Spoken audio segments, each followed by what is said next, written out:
Vamos imaginar, só por um segundo, uma biblioteca colossal. Aquelas bem antigas e imponentes. Ah, tipo com estantes de madeira escura até o teto. Exatamente. Cada corredor ali está meticulosamente mapeado, cada livro catalogado com uma precisão absoluta. É um ambiente que traz um certo conforto, sabe? Porque tudo tem o seu lugar exato. E existe um bibliotecário-chefe garantindo que a ordem seja mantida. Dá uma sensação de segurança. Pois é. Mas, de repente, lá no fundo dessa biblioteca, alguém aparece e afirma ter descoberto uma porta secreta. Uma porta que leva direto para um jardim, onde o próprio autor daqueles livros todos está sentado. E ele está disposto a conversar diretamente, sem precisar de catálogo, sem nenhum intermediário. Nossa, essa imagem ilustra perfeitamente a tensão histórica que a gente vai debater hoje. É literalmente o choque entre a necessidade de preservar uma mensagem intacta ao longo dos séculos e a fome humana por uma experiência direta, sem filtros, com um divino. E para entender essa arquitetura monumental de um lado e esse desejo totalmente disruptivo do outro, nós temos em mãos dois materiais que abordam essa busca por ângulos quase opostos. Primeiro, a gente olha para o Manual Definitivo da Igreja Católica, o famoso Catecismo. Que é uma obra incrivelmente densa. Ele sistematiza milênios de doutrina, de escrituras, tradições. Exato. E em contrapartida, a gente vai mergulhar na transcrição de um vídeo bem contemporâneo do YouTube, de um canal chamado Fiat Voluntas Tua Brasil. Esse vídeo discute um movimento místico super atual e altamente pessoal chamado Divina Vontade. Que é todo baseado nos escritos de uma mística italiana, a Luisa Picaretta. E o que torna esse contraste tão fascinante é que nós não estamos comparando religiões diferentes aqui. Não mesmo. Estamos olhando para fenômenos que acontecem debaixo do mesmo guarda-chuva. De um lado, a tentativa gigantesca de harmonizar e legislar a fé de mais de 1 bilhão de pessoas. Do outro, uma experiência mística que propõe uma revolução íntima tão radical que desafia até mesmo que os grandes santos do passado viveram. Certo, vamos desvendar isso. Porque a alegação central desse movimento no YouTube é que até gigantes da igreja, tipo o Papa João Paulo II e Santa Teresa de Ávila, não viveram a fé de forma plena. É uma afirmação e tanto. Muito forte. Mas antes da gente entrar nessas polêmicas todas sobre misticismo moderno, a gente precisa entender a base de tudo isso. Por que, segundo essas fontes, os seres humanos têm essa obsessão em procurar o divino em primeiro lugar? E como a instituição tentou organizar essa busca colossal? Então, o catecismo aborda isso logo de cara, nas primeiras páginas. Eles argumentam que essa busca não é um acidente cultural ou uma invenção da sociedade para lidar com o medo da morte, sabe? Tá, então é algo inato. Isso. O texto define os seres humanos como seres religiosos por natureza. A ideia é que o desejo por Deus já vem instalado de fábrica, inscrito no coração humano. Tem até uma citação muito famosa de Santo Agostinho, extraída da fonte, que resume bem esse sentimento. Ele diz assim: fizeste-nos para ti e o nosso coração não descansa enquanto não repousar em ti. É muito poético. Fala de uma insatisfação crônica, aquela sensação de que sempre falta alguma coisa que todos nós parecemos carregar. Com certeza. Mas o manual da igreja não fica só na poesia, certo? Ele aponta uns caminhos mais racionais para isso. Exatamente. O argumento oficial é que qualquer pessoa, usando apenas a sua razão natural, tem a capacidade de deduzir a existência de um Criador. Só pensando. Só pensando e observando. O texto aponta 2 vias principais para isso. A primeira é olhar para fora. É você observar a ordem complexa, a física, a beleza do mundo material e concluir que existe um design inteligente. Tá, e a segunda via? A segunda é olhar para dentro. É observar a própria alma humana, o fato de termos uma consciência moral que apita e nos diz o que é certo e errado, além de uma abertura constante para verdades maiores. Mas aí, lendo o material, eu esbarrei num problema prático que o próprio texto levanta. Tentar descrever essa inteligência infinita usando a nossa linguagem humana deve ser como... Como que? Como tentar explicar as milhares de tonalidades das cores do oceano usando apenas o som de um rádio AM antigo, todo chiado. Sabe, a ferramenta simplesmente não dá conta do recado. Nossa, a sua intuição é muito boa. E a teologia concorda em gênero, número e grau com ela.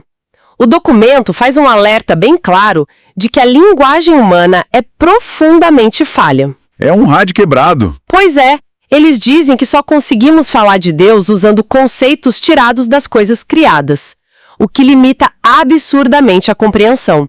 As nossas palavras nunca vão conseguir abarcar o infinito. Mas espera aí, isso levanta uma contradição gigante na minha cabeça.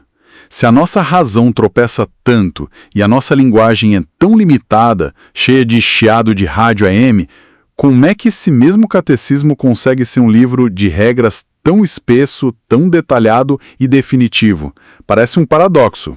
Parece mesmo. E é um paradoxo aparente que a instituição resolve com um conceito fundamental: a necessidade da revelação divina. Ah, então a razão sozinha não basta. Exato.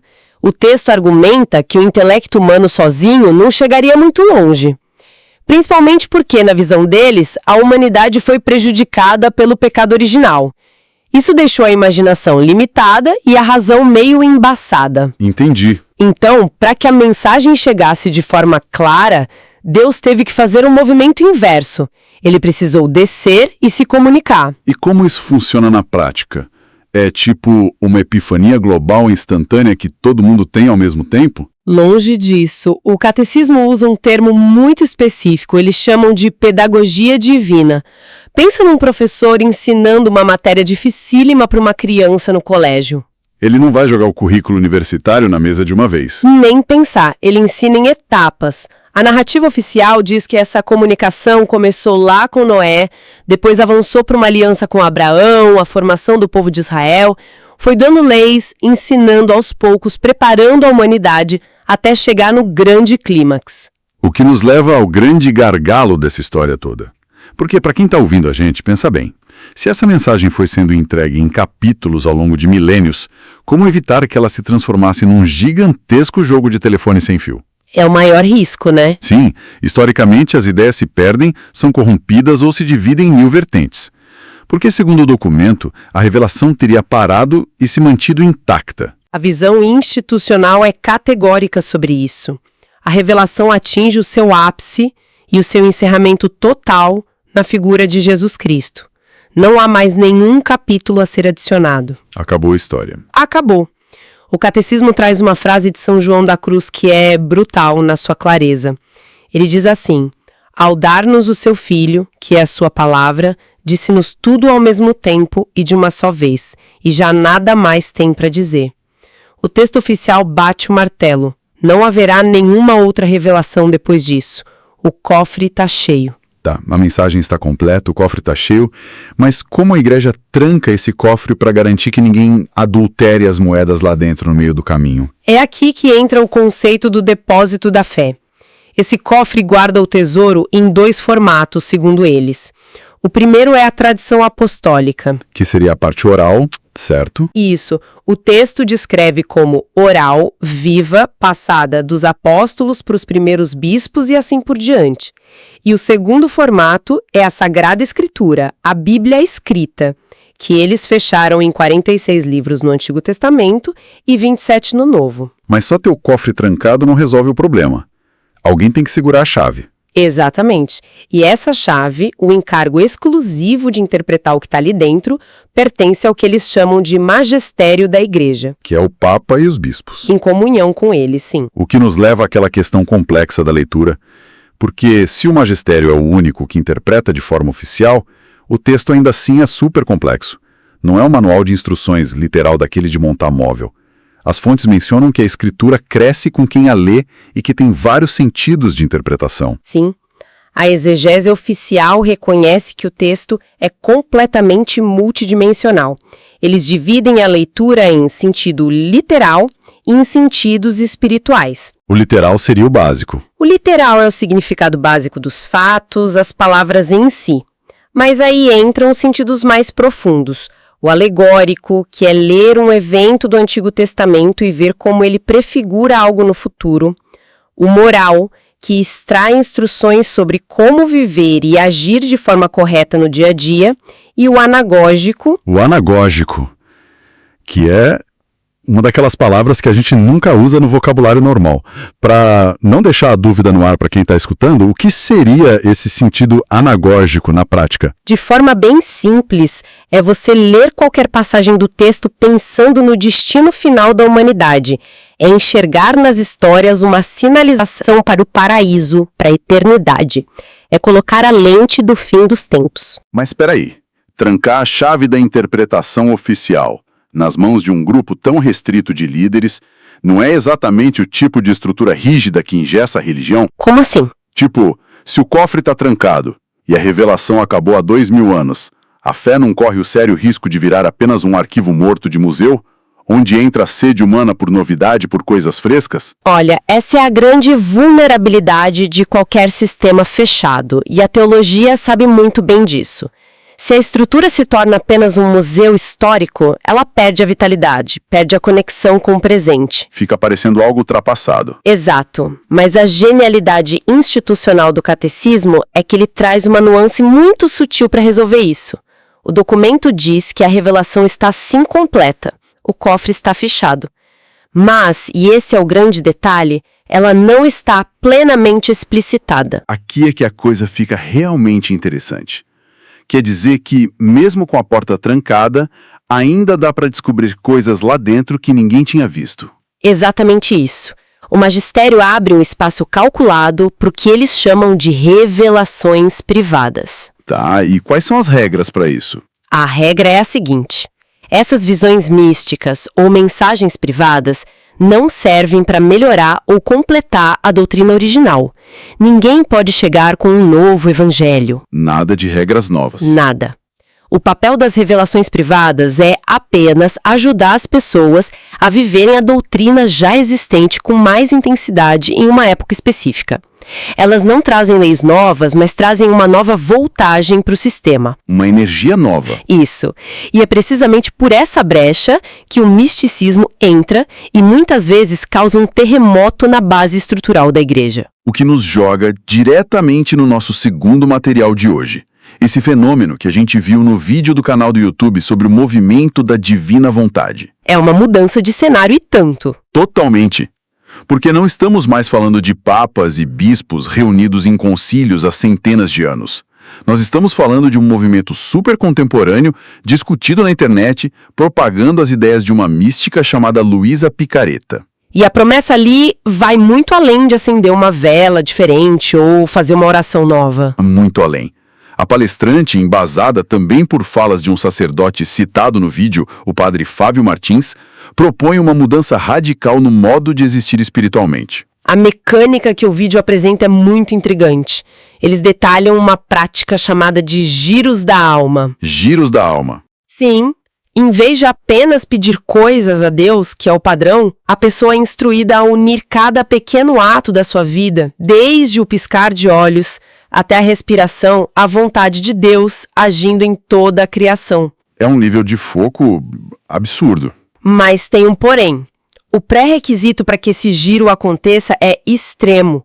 A vontade humana, os desejos e escolhas pessoais daquele indivíduo precisam estar figurativamente mortos. Só assim a divina vontade pode ocupar o espaço. A metáfora que eles usam para explicar isso no vídeo é muito marcante para quem está ouvindo a gente visualizar. A palestrante compara a vontade humana a uma pequena bicicleta. É uma imagem ótima. E ela diz basicamente que você não pode pilotar o grande avião de Deus se continuar agarrado ao guidão da sua bicicleta de rodinhas. Você tem que abandonar a bicicleta na pista. E é a partir dessa ideia que eles lançam aquela afirmação polêmica que mencionamos lá no início. Sim, o ponto de ruptura teológico. O movimento estabelece uma fronteira gigantesca entre fazer a vontade de Deus e viver na divina vontade. Qual é a diferença na visão deles? Eles alegam que fazer a vontade de Deus é louvável. É o que os cristãos vêm fazendo há 2 milênios. É tentar agir de acordo com as leis e os mandamentos do catecismo. Mas viver na divina vontade é uma possessão mística completa. Possessão no bom sentido, né? Sim, no sentido de que a pessoa deixa de agir por si mesma e permite que o divino haja nela e por ela de forma total.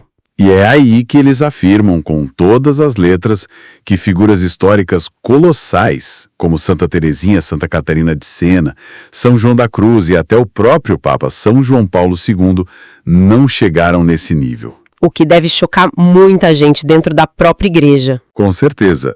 A palestrante diz que eles viveram e fizeram a vontade divina de forma heróica, claro, mas que esse segredo final, essa fusão completa de viver dentro da divina vontade, teria ficado guardado às 7 chaves para os últimos tempos, e revelado especificamente a essa Luísa Picarreta. É ousado. E para entender o peso psicológico e prático disso, o vídeo usa uma outra metáfora muito evocativa que ajuda a gente a entender. Eles comparam a diferença entre fazer e viver na vontade a uma cena de escrita. Como assim? Fazer a vontade de Deus seria como alguém escrevendo uma carta com um manual de instruções do lado, suando para tentar acertar as palavras e a gramática. Mas viver na divina vontade seria como uma criança pequena que pede ao pai para segurar a sua mãozinha e guiar a caneta no papel. Ah, entendi. O pai é quem realmente forma as letras. Ele é o coautor, o ator principal e até o espectador da ação ao mesmo tempo. A individualidade da criança ali, a caligrafia dela, praticamente se funde à do pai. Pera, deixa eu ver se eu consigo traduzir isso para nossa rotina prática, para quem está acompanhando a gente pegar a ideia de vez. Pensa bem, quando a gente pega o nosso celular, Tá? fazer a vontade de Deus seria como a gente baixar um aplicativo, tipo um app dos mandamentos. O aplicativo apita, manda uma notificação dizendo, vire à esquerda, seja bom hoje. E nós, com os nossos próprios dedos, clicamos e tentamos seguir o GPS. Faz sentido. Mas viver na divina vontade seria o equivalente a formatar o celular inteiro e instalar um novo sistema operacional de fábrica. Não sou mais eu quem clica no ícone. O sistema novo assume a placa-mãe e o celular funciona por conta própria.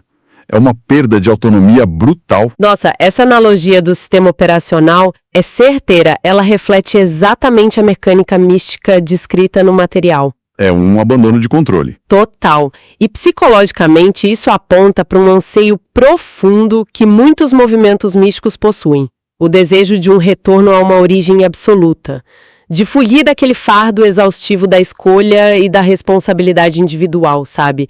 Entregar o volante por completo para não ter como errar. Alivia o peso, né? Muito. Quando o movimento diz que quer Cristo vivendo em cada página da vida da pessoa, eles buscam uma união que beira a dissolução do eu dentro do divino. Então, o que isso tudo significa quando a gente coloca os dois mundos frente a frente?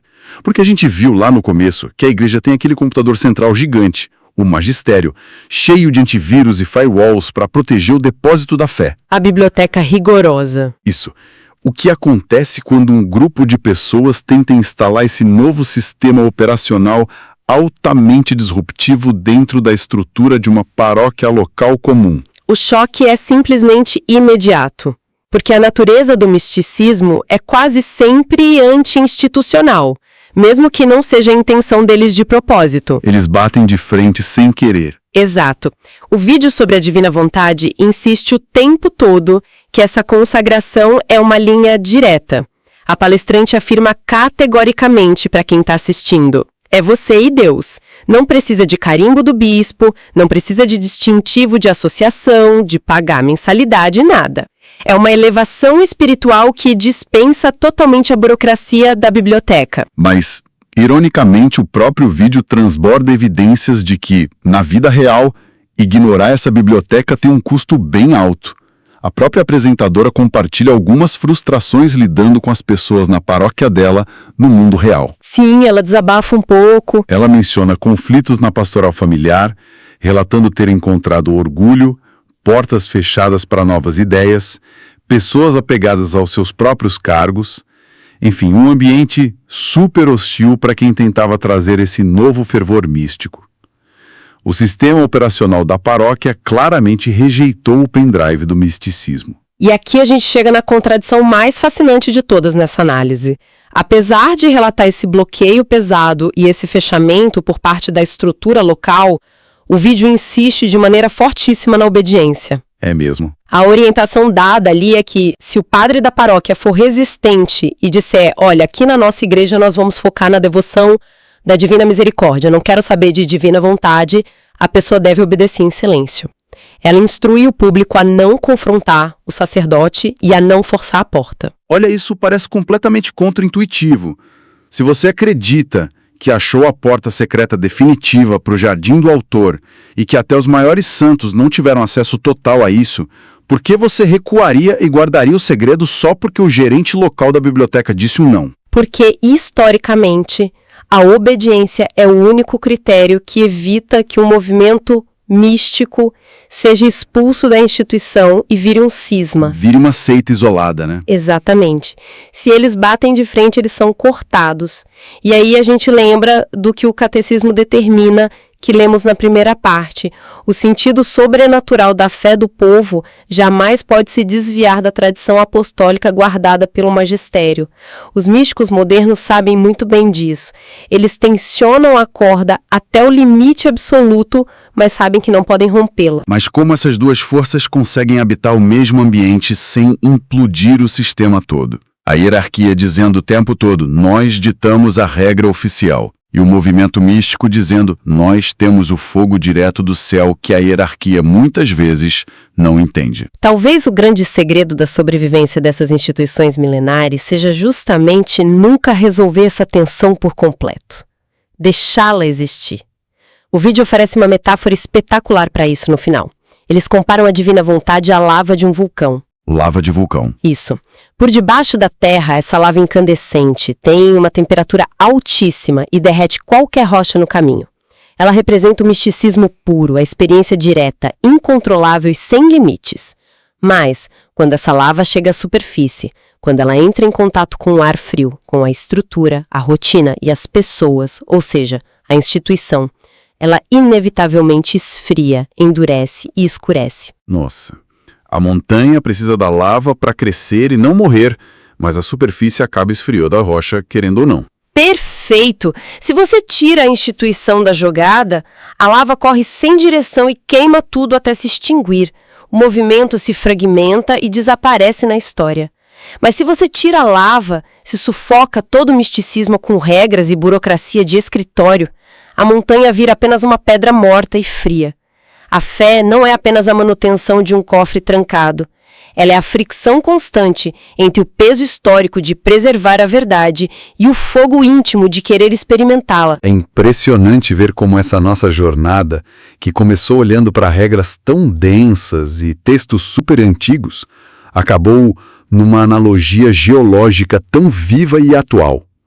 Nós fomos da arquitetura pesada e inegociável do catecismo, com todas as suas definições rigorosas sobre razão, pecado original e a guarda metódica do depósito da fé, e fomos parar nas crenças apaixonadas e urgentes de um movimento no YouTube. Um movimento que busca literalmente fundir a vontade de uma pessoa comum com a força motriz do universo, batendo de frente com a rotina comum de uma paróquia de bairro. Isso demonstra perfeitamente como a psique humana lida com a busca por sentido. Nós ansiamos pela segurança do mapa desenhado há séculos pelos que vieram antes, mas ao mesmo tempo a gente não abre mão da aventura de desbravar o terreno por nós mesmos, de sentir o chão. Isso nos leva à questão prática para quem está nos ouvindo agora. Por que gastar tempo analisando essa dinâmica entre o catecismo gigante e um misticismo de internet importa, mesmo para quem não segue religião nenhuma? Porque, no fundo, todos nós operamos dentro dessa exata mesma tensão, em várias esferas da sociedade e da nossa vida privada, seja lidando com as leis rígidas do país, as diretrizes inegociáveis da empresa em que trabalhamos, ou mesmo aquelas velhas tradições da nossa família que ninguém sabe de onde vieram. Sem dúvida. A gente lida o tempo todo com grandes estruturas herdadas, pesadas e vagarosas, e o nosso desejo individual de agir de forma autêntica, disruptiva e que faça sentido pra gente hoje. Nós precisamos do conforto de que as regras funcionam e mantenham o mundo girando sem caos. Mas lá no fundo, por dentro, quase todo mundo guarda a esperança de encontrar uma brecha no sistema. Uma verdade íntima, um propósito que pareça feito sob medida e que não esteja escrito no manual de ninguém. E isso nos traz de volta aquela nossa biblioteca colossal do começo e a promessa tentadora do jardim secreto. O que a gente deixa como provocação final para a reflexão hoje é o seguinte: se a busca pela verdade definitiva é um grande labirinto, será que as regras da instituição servem como um mapa indispensável, criado a duras penas para nos impedir de cair em delírios e falsos gurus? Ou será que essas mesmas regras, com o passar do tempo, acabam se transformando em muros altos demais que nos blindam e nos impedem de enxergar o panorama selvagem e espetacular da verdadeira experiência humana? Fica a reflexão.